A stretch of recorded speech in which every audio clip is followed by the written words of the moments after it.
হতে পারেনি, অনার্সের আসনগুলো ফাঁকা।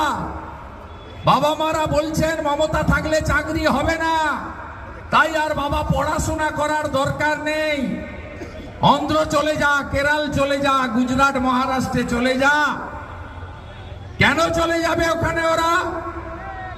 এখানে 300 টাকার কাজ পান আপনারা, তাও প্রতিদিন নয়, মাসে 10-12 দিনের।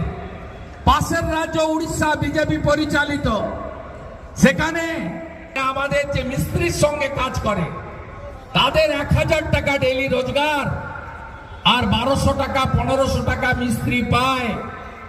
এই রাজ্যে সর্বনাশ করেছে আপনাদের, অত্যাচারের চরম জায়গায় গেছে। 3100 টাকা কুইন্টাল সরকার ধান কেনে, ছত্তিশগড়ে বিজেপি সরকার 900 টাকা 1000 টাকা বস্তা ধান ফোড়েরা জমিদার জোরদাররা কিনে নেয়।